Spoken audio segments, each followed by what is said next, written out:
A demonização da gordura saturada. Fala pessoal, sejam muito bem-vindos ao Palu, uma filosofia de vida.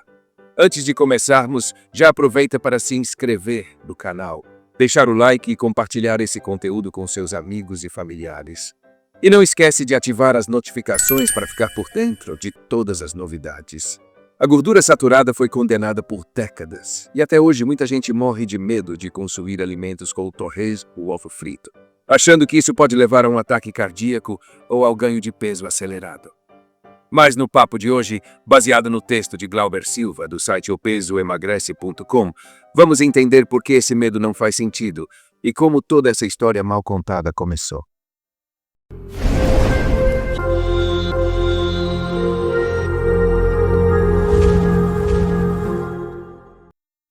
O ditado popular, "Você é o que você come", não é tão simples assim. A gordura saturada tem um papel essencial na nossa alimentação, ajudando a manter a saciedade por mais tempo.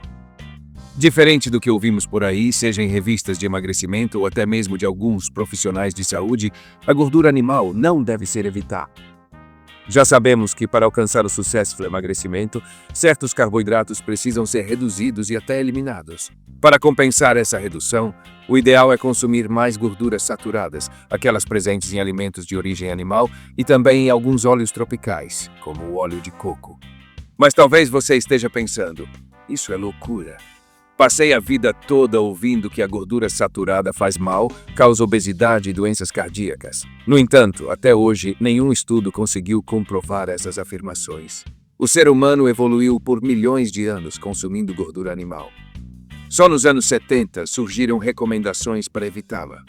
O que aconteceu depois? Passamos a consumir mais carboidratos para compensar, e desde então os casos de obesidade, síndrome metabólica e outras doenças dispararam. Neste podcast você vai entender como a gordura saturada foi injustamente condenada, por que a relação entre gordura saturada, colesterol e ataques cardíacos está errada, o que realmente influencia no sobrepeso e na obesidade dentro das dietas para emagrecer. E tem mais. Para entender essa história mal contada de forma ainda mais clara, baixe o infográfico no link da descrição. Uma história muito mal contada. A demonização da gordura saturada. A espécie humana evoluiu ingerindo gordura animal. Então, em que momento ela passou a ser uma ameaça para nós? O primeiro erro, o experimento dos coelhos. Em 1912, o médico patologista russo Nikolai Anishkov realizou um experimento alimentando coelhos, cachorros e ratos com colesterol puro e gemas de ovos diluídas em azeite de oliva. Os resultados: coelhos desenvolveram placas de colesterol nas artérias, semelhantes às encontradas em humanos vítimas de infarto. Cachorros e ratos não apresentaram qualquer acúmulo de colesterol nas artérias. O problema: coelhos são herbívoros e não possuem mecanismos para metabolizar colesterol. Ou seja, o experimento apenas provou que coelhos não deveriam comer carne e não que o colesterol causa doenças em humanos. Ainda assim, essa conclusão equivocada ajudou a espalhar a crença de que o colesterol alto era um grande vilão. O segundo erro, a teoria do colesterol bom e ruim. Nos anos 50, o cientista John Goffman retomou os estudos de Anishkov e identificou duas frações de colesterol no sangue. LDL, ruim, mais elevado em coelhos que desenvolveram placas arteriais. HDL, bom, mais elevado nos poucos coelhos que não apresentaram acúmulo de colesterol. Testes em humanos mostraram que pessoas com doenças cardíacas tinham níveis mais altos de LDL. Pessoas saudáveis tinham mais HDL. A conclusão precipitada foi que a gordura animal deveria ser evitada para reduzir o LDL e prevenir doenças cardíacas. Mas, novamente, um detalhe fundamental foi ignorado. Coelhos não são humanos. O LDL só se torna um problema quando está oxidado, e essa oxidação acontece por causa do excesso de radicais livres, e não pelo consumo de gordura saturada. O colesterol não é o criminoso. Ele está na cena do crime porque está ajudando a reparar danos causados por inflamações. Culpar o colesterol por entupir artérias é o mesmo que culpar um bombeiro por apagar um incêndio. O terceiro erro, a farsa do estudo de Ancel Keys. Em 1953, o pesquisador americano Ancel Keys publicou um estudo mostrando que os países com maior consumo de gordura saturada tinham mais casos de doenças cardíacas. Porém, uma análise posterior revelou que o estudo original tinha dados de 22 países, mas Keyes escolheu apenas 6 países que confirmavam sua teoria.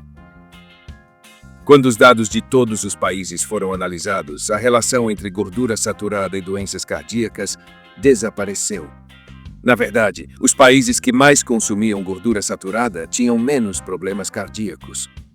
Até mesmo a Associação Americana de Cardiologia criticou as conclusões de Keyes, afirmando que não havia evidência suficiente para culpar a gordura saturada pelo aumento do colesterol e das doenças cardiovasculares.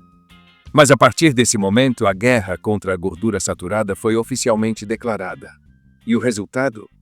A solução desastrosa de classificar as gorduras como boas, as insaturadas, derivadas de vegetais e peixes, ruins, as saturadas presentes em carnes vermelhas e laticínios.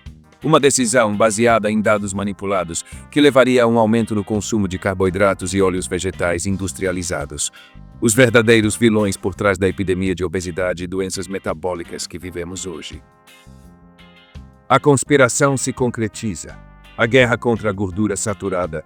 Em 1961, a Associação Americana de Cardiologia, que antes não apoiava a teoria de que a gordura saturada era vilã, misteriosamente mudou de ideia e passou a recomendar a redução do seu consumo. O que teria provocado essa reviravolta em apenas 4 anos? Coincidência ou não, nesse mesmo período, Ancel Keys já era uma figura influente dentro do comitê da associação e ganhava cada vez mais poder político. Os rumores e publicações contrárias à gordura saturada começaram a crescer exponencialmente, criando uma narrativa de medo e desinformação.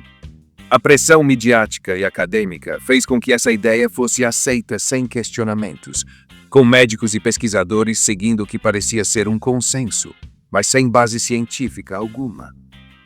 O dogma se fortalece.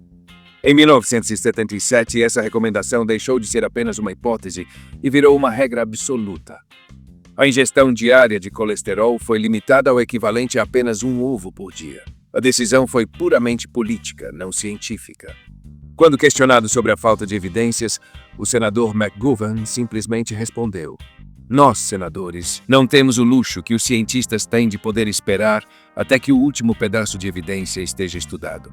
Ou seja, as diretrizes nutricionais foram impostas sem nenhuma comprovação científica concreta. Erros grosseiros na pesquisa. Os métodos usados para justificar essa recomendação eram absurdos. O consumo de gordura era calculado dividindo a quantidade total de gordura do país pelo número de habitantes, sem considerar se essa gordura era usada para cozinhar ou para fazer sabão. As alegações de que reduzir a gordura saturada melhoraria a saúde nunca foram comprovadas em estudos de longo prazo. Até hoje, não há evidências científicas que comprovem que uma dieta pobre em gordura saturada reduz as chances de infarto ou aumenta a expectativa de vida. Mas ainda assim, essa recomendação equivocada foi aceita como verdade absoluta e continua sendo defendida pela maioria dos profissionais de saúde até hoje. Os resultados desastrosos. Antes da década de 1970, a humanidade nunca havia tentado eliminar a gordura saturada da dieta. Mas quando essa recomendação foi adotada, o que aconteceu? A obesidade disparou. Os casos de diabetes cresceram exponencialmente. As doenças metabólicas atingiram níveis epidêmicos. Mesmo assim, a demonização da gordura saturada continua viva, apoiada não pela ciência, mas pela falta de senso crítico de governos e pesquisadores. A maior mentira do século. A guerra contra a gordura saturada não teve base científica suficiente. Ela nasceu de interesses políticos, estudos manipulados e interpretações erradas. E o resultado? Décadas de desinformação e uma população cada vez mais doente. Se você quer entender melhor essa história, clique no link na descrição para baixar o infográfico em alta resolução, explicando como tudo isso começou. E agora me conta, o que você achou desse episódio? Deixe seu comentário aqui embaixo e vamos continuar essa conversa. E não se esqueça, se inscreva no canal, curta e compartilhe com seus amigos e familiares e ative as notificações para receber os próximos conteúdos. Nos vemos no próximo episódio.